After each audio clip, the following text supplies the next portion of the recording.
जिस तरीके से हम लोग प्रॉफिट और लॉस का क्वेश्चन कर रहे थे,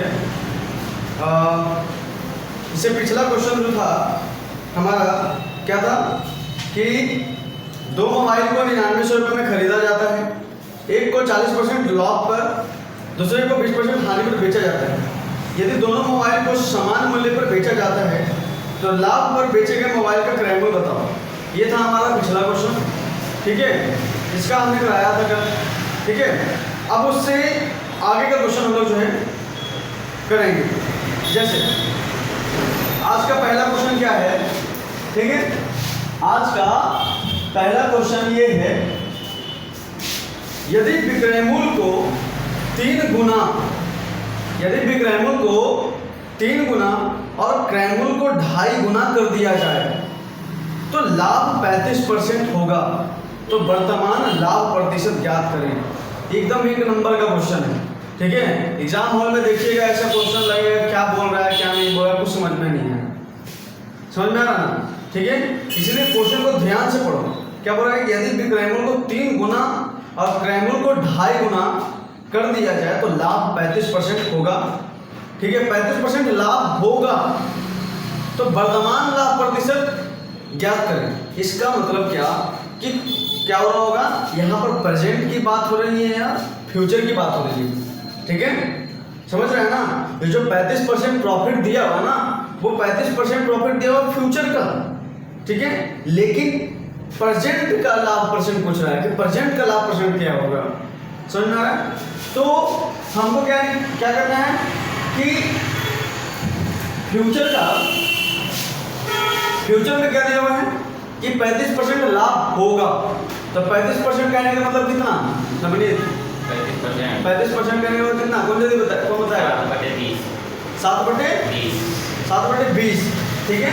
इसका मतलब कि लाभ हो रहा है तो 20 से 27 हो गया ना, लाभ हो रहा है तो वो 20 से 27, ठीक है। तो 20 से क्या हो गया, वो 27 हो गया, ठीक है। फ्यूचर में ये हुआ है लाभ, फ्यूचर का लाभ दिया हुआ है। प्रेजेंट और ये जानते हो कब हो रहा है, जब प्रेजेंट में जितना भी है, प्रेजेंट समझ रहे ना, प्रेजेंट में जितना भी सेलिंग प्राइस है, कॉस्ट प्राइस है, ठीक है, उससे रिलेटेड करके दिया है 35% होगा, जिसे हम लोग 20 से 27 हो गए। तो सेलिंग प्राइस बोल रहा है क्या कि पहले जितना था ना उसका 3 गुना करने पर ये 27 आया है।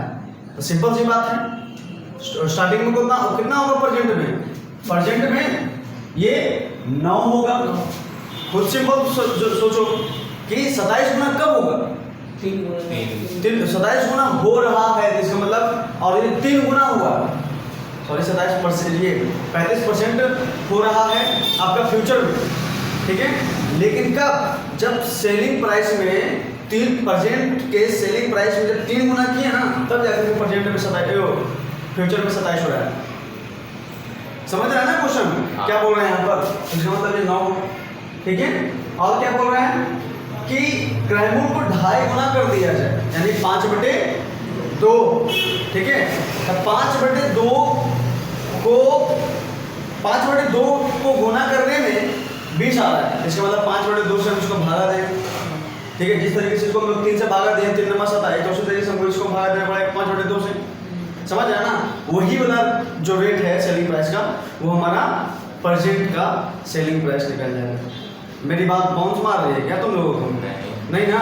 इसका मतलब क्या है, इसको 5/2 से भागा देते हैं, 5/2 से भागा देंगे, 5 चौके में 4 दुनिया, इसका मतलब हमारा क्या होगा, सेलिंग प्राइस, कॉस्ट प्राइस जो है वो प्रेजेंट में 8 होगा, ठीक है। अब फ्यूचर में 20 हो गया, ठीक है। अब प्रेजेंट में सेलिंग प्राइस 9 है, तो फ्यूचर में 27 है। तो प्रेजेंट में लाभ कितना हो रहा है, प्रेजेंट में लाभ कितना होगा, 8 रुपए का चीज 9 रुपए में बेच रहा है, इसका मतलब 1 का चेंज, 1/8 गुने 100, इसका मतलब कितना, अभिजीत 1/8 का मतलब कितना परसेंट, 12.5%। सब भूल गया यार, चलता लिखना नहीं है कुछ तुम लोग, ठीक है। 12.5% प्रॉफिट था, प्रेजेंट में, फ्यूचर में 35% होगा। ठीक है, क्वेश्चन समझ गया तो बन जाएगा आराम से, लेकिन ऐसा यहाँ पर दिया ही है कि क्वेश्चन समझने में प्रॉब्लम हो रही है। समझ में आया ना? देखो 3-4 पढ़ोगे तब जाकर के ये सब क्वेश्चन समझ में आएगा।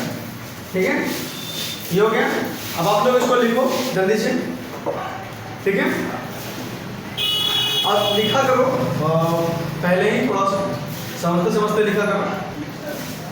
यदि तब अगला क्वेश्चन पढ़ता हूं तब तक।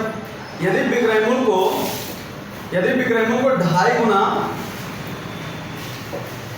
और क्रयमूल्य को 1.5 गुना कर दिया जाए तो लाभ x% होगा। x का मान बताओ यदि वर्तमान लाभ 60% है। समझ में लिखा अनुराग? ठीक है ना अभिजीत? यदि विक्रयमूल्य को 2.5 गुना और क्रयमूल्य को 1.5 गुना कर दिया जाए तो लाभ x% होगा। x का मान बताओ यदि वर्तमान लाभ 60% है। ठीक है, काफी अच्छा क्वेश्चन। ठीक है, 1 मिनट टाइम देता हूं, कोई है तो बना करके दिखाओ। ठीक है, अगर पॉसिबल है तो दिखाओ। मैं क्वेश्चन भी पढ़ देता हूं एक बार और। यदि विक्रयमूल्य को 2.5 गुना और क्रयमूल्य को 1.5 गुना कर दिया जाए तो लाभ x% होगा। x का मान बताओ यदि वर्तमान लाभ 60% है। चलो अभी तक सोच ही रहा है, इसका मतलब क्या है? देखो फिर से हमारा फ्यूचर और प्रेजेंट का शेयरिंग प्राइस और कॉस्ट प्राइस हो रहा है क्या कि x% लाभ होगा यदि x का मान, यानी प्रेजेंट का कितना दिया हुआ है, इस बार प्रेजेंट का ही दे दिया तो 60% करने का मतलब कितना? अब जी कितना? 3/5। इसका मतलब क्या है? प्रेजेंट में 5 रुपए का चीज क्या क्या हो 8 रुपए में बेचा। अब बोला है ना कि यदि विक्रयमूल्य को 2.5 गुना कर दिया जाए और क्रयमूल्य को 1.5 गुना कर दिया जाए तो लाभ x% होगा। तो x का मान बताओ यदि वर्तमान लाभ 60% है। तो इसका मतलब इसका कितना गुना कर रहा है? विक्रयमूल्य को 2.5 गुना। तो विक्रयमूल्य का 2.5 गुना यानी 8 का 2.5 गुना कितना होगा? कौन बताएगा? 8 दूना 16 20 ना? नहीं समझा? 8 का तुम 2.5 गुना निकालो कितना? 2.5 गुना नहीं यार, सोचो क्या 20। ठीक है, पंचों के 20 और क्या बोल रहे हैं कि 1.5 गुना यानी सेलिंग प्राइस का 1.5 गुना यानी 5 का 3/2। तो 5 का 3/2 कितना होगा? कौन बताएगा? 15/2 यानी 7.5। ठीक है, अब 7.5 से 20 कितना बड़ा है? कौन बताएगा? 7.5 से 20 कितना बड़ा है? हाँ, ये हो गया 12.5। 12.5 यानी कितना हो रहा है? 12.5 है। तो 12.5 प्रॉफिट हो रहा है कितने पे? 7.5 पे, यानी 7.5 गुने 100। इसमें 0 का 0, 25 बचे 125, 25 ये 75। ठीक है, और यहाँ से 100/3 करते हैं तो कितना आता है? 100/3 यानी 33.33 और गुने 5। यहाँ से कितना हो जाएगा? 15 15 1 16 और 15 1 16 15 1 16 यानी कितना परसेंट प्रॉफिट हो जाएगा? यहाँ पर आपका जाकर प्रॉफिट होगा 166.65% जो है वो क्या होगा? प्रॉफिट होगा। बहुत अच्छा क्वेश्चन था। ठीक है, पर आप लोग से बना नहीं। हाँ, एक क्वेश्चन और है।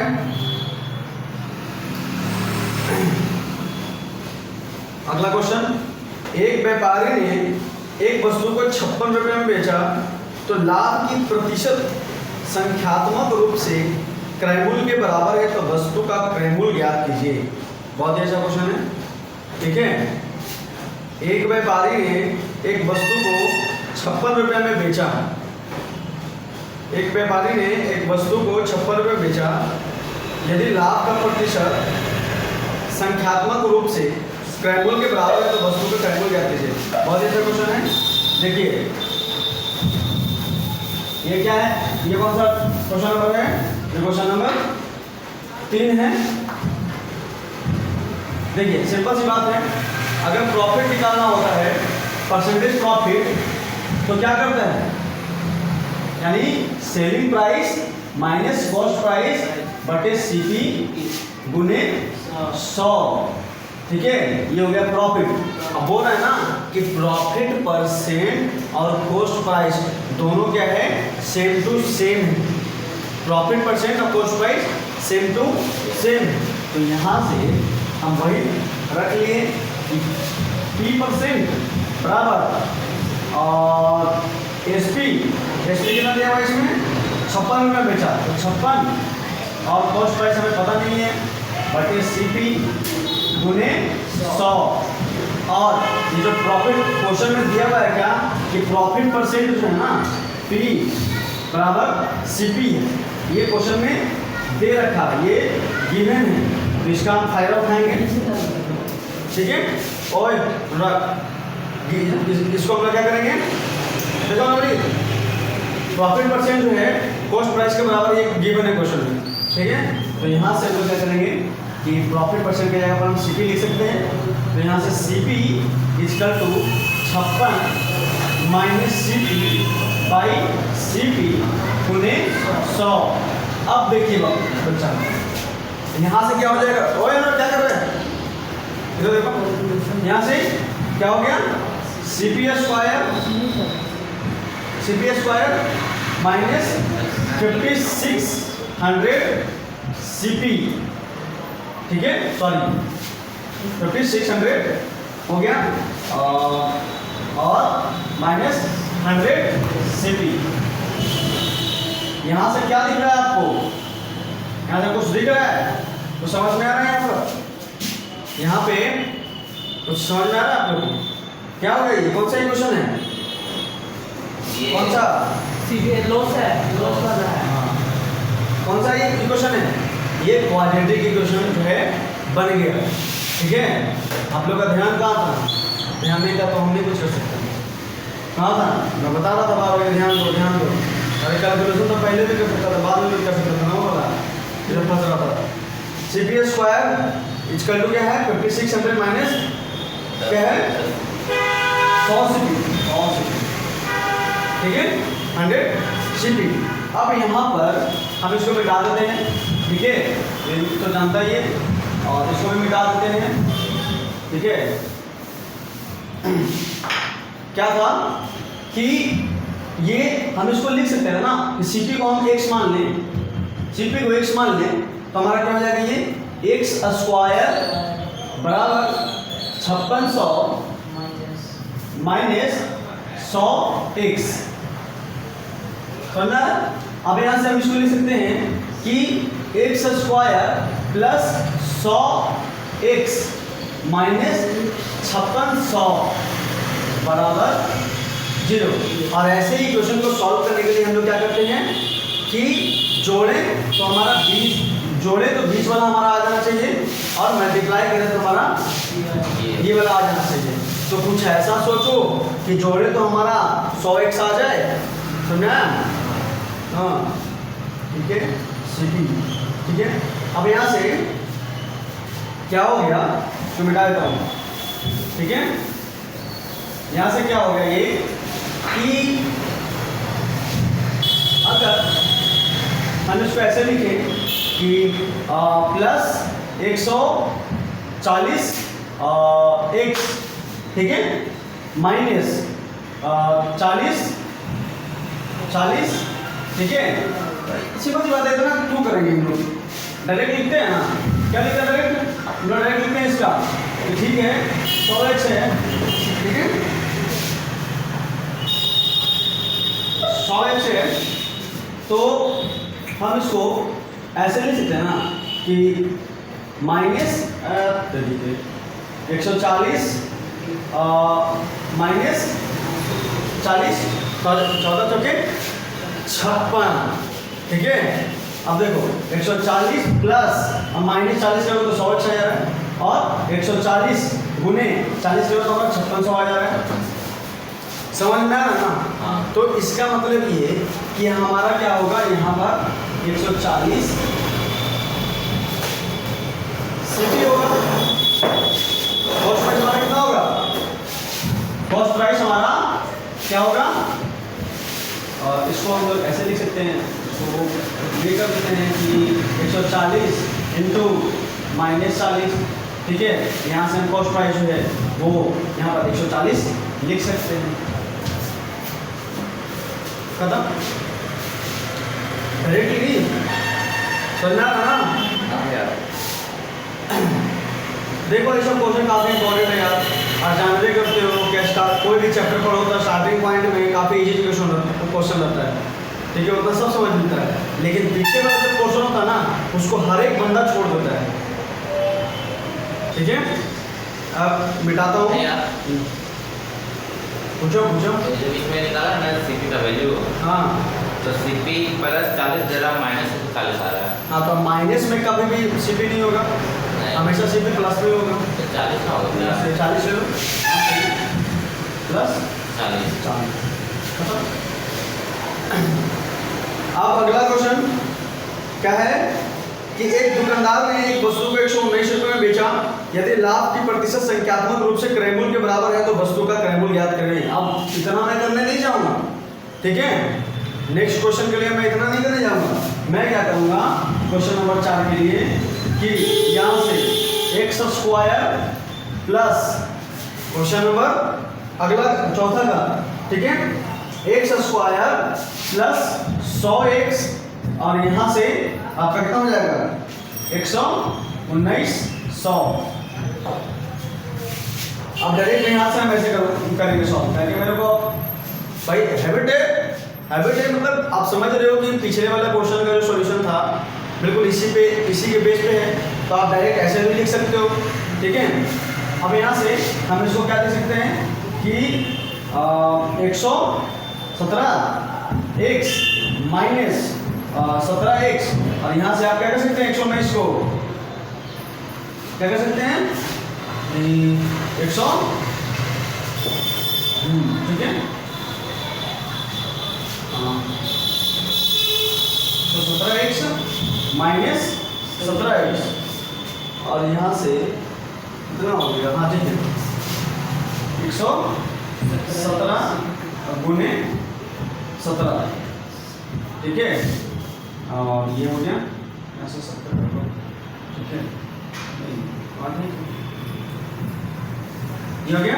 अब यहाँ से क्या हो जाएगा कि ये वाला आपको क्या होगा माइनस में आएगा 170, और कॉस्ट प्राइस जो हमेशा माइनस में नहीं होता प्लस में होता है, तो इसका प्लस 70 जो है सीपी आंसर हो जाएगा।